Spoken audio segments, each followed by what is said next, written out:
Buenas tardes, hermanos, hermanas, personas que nos seguís en estos estudios de los sábados por la tarde. Unos estudios que pretenden únicamente poner en relieve la voluntad de Dios para nuestras vidas. Si recordamos, el sábado pasado habíamos hablado de aquella pareja, aquel matrimonio, Ananías y Safira, y la situación que vivieron al no ser capaces de renunciar a el primer compromiso de dar parte de su venta para el beneficio de los hermanos. Y después de esta interpolación, que repito, ya hablamos de la extrañeza de esta historia en este lugar y de su desarrollo un poco aparte de la enseñanza evangélica, seguimos con el capítulo 5, a partir del versículo 17 de Hechos. Y fijaos cómo se une perfectamente el versículo 37 del capítulo 4 al versículo 17 del capítulo 5. Pero vamos a ver. Seguía entonces la controversia entre Pedro y Juan con los líderes religiosos de entonces. Esa controversia de momento termina bien para los nazarenos, es decir, los seguidores de Jesús, que seguían congregándose también en la sinagoga y, como vimos en su momento, iban al templo a orar. Pero no queda el tema así. Se continúa con la oposición del estamento religioso judío con aquel grupo de hombres y mujeres que se unen y viven los principios de Jesús que ellos consideraban el ungido, el profeta, el enviado de Dios. Como he dicho antes, seguían juntos dentro de las sinagogas, pero con un detalle que dura hasta el día de hoy. Hoy en día ya no estamos en las sinagogas, pero en aquel momento, y esa situación continúa vigente hoy en día, nosotros creemos, los cristianos, los nazarenos, que el Mesías es Jesús, el de Nazaret, y que ha venido una primera vez y que volverá al final de los tiempos por segunda vez y la definitiva. Pero los judíos aún hoy en día esperan la llegada del Mesías, pero una llegada en gloria y la primera vez para ellos y la definitiva. Según el versículo 17 que vemos en este capítulo, pero levantándose los sumos sacerdotes y todos los que estaban con él de la secta de los saduceos, se llenaron de envidia. Fueron perseguidos esencialmente por los saduceos, los que estaban en el templo, los sacerdotes, los descendientes de que en el segundo templo se empezaron a estar en el templo y eran los hijos de Shadoc. Los nazarenos, entonces, por esta parte, hoy en día, en aquel momento, se iban multiplicando y eso molestaba. ¿Y qué pasa? Que todos los saduceos hacen las 1001 para encarcelarlos. Es terrible el resultado. Cuando la justicia y el poder político se unen a la religión. Porque lo que no interesa a la religión se pone en manos del poder político, y lo que no interesa al poder político se pone en manos de la religión para ver si se adormece el pueblo, y entonces, bajo el buenismo, bajo promesas del más allá, se calma las inquietudes de aquí. Es una falsa religión. Esa no es la religión, la fe que enseñó Jesús. Pero sigamos. Pedro y Juan fueron apresados y encarcelados. La situación fue y era difícil. ¿Pero qué sucedió? Dios le dio solución. Versículo 19 dice: pero un ángel del Señor abrió de noche las puertas de la cárcel y sacándolos dijo: id y puestos en pie en el templo, anunciad al pueblo todas las palabras de esta vida. Qué hermoso concepto, hermanos, hermanas, amigos, amigas. Las palabras de esta vida. Al principio los creyentes se les llamaban los del camino, los de la vida. Son conceptos preciosos que se han perdido al paso de los tiempos.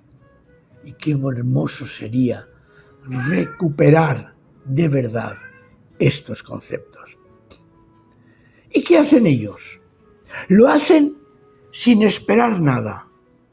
Y claro, cuando los ven que ya al amanecer enseñaban, reunión urgente del Consejo Supremo o Sanedrín.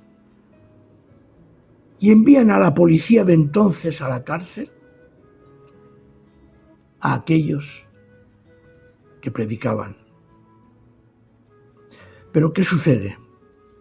Que en la cárcel aquel ángel, aquel enviado de Dios, los ha liberado. Y claro, al ver que estaban predicando, automáticamente sospechan qué ha pasado. Y envían a la policía de entonces a la cárcel. Y claro, no están.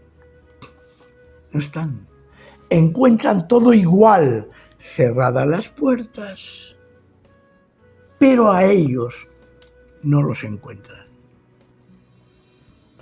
La pregunta puede ser también: ¿qué o quién fue ese ángel? Hay diferentes opiniones y todas posibles. Algunos piensan que fue un ángel literal. Otros que fue un ser humano, quizás amigo de Pablo, porque Pablo de Juan y de Pedro, porque ellos tenían sus amigos. Pero el hecho es que fue enviado un mensajero. Quizás también algún simpatizante que tuviera influencia en la alta esfera. Y entonces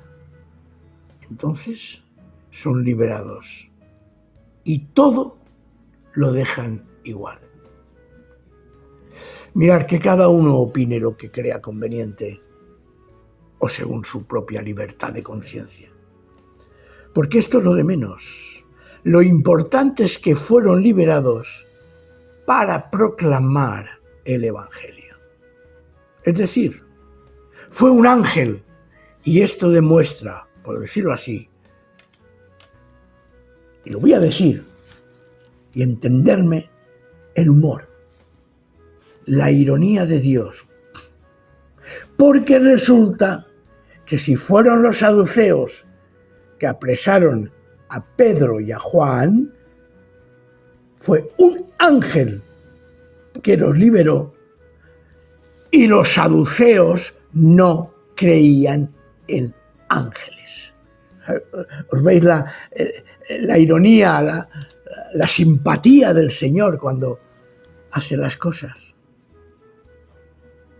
Claro, son tomados mientras predicaban y son de nuevo arrestados.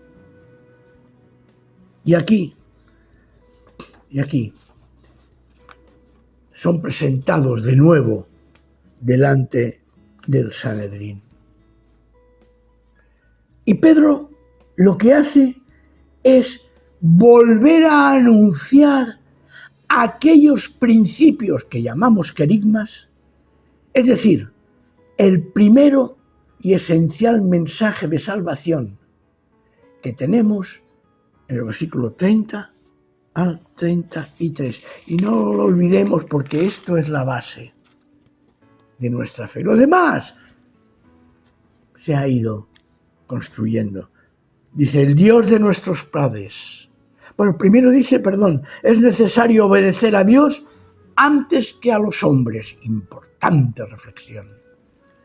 Dice, el Dios de nuestros padres resucitó a Jesús, a quien vosotros matasteis colgándolo en un madero. Fijaos, acusa a los saduceos de la muerte de Jesús, pero utilizando los medios del poder político, los medios judiciales de Roma.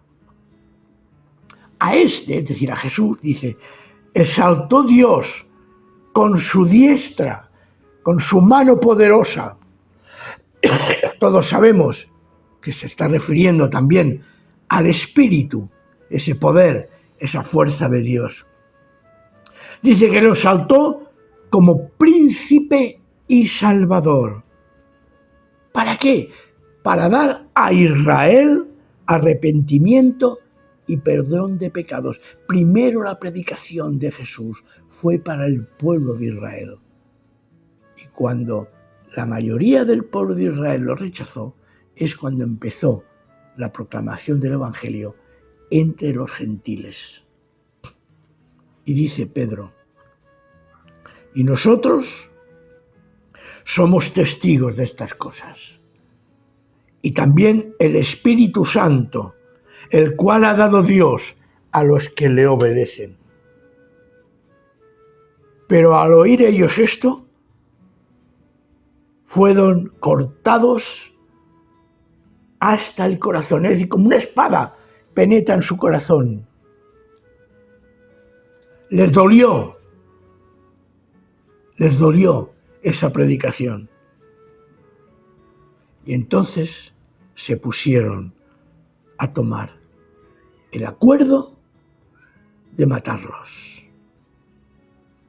Esa es la expresión, esa es la reacción ante el anuncio querigmático de Pedro.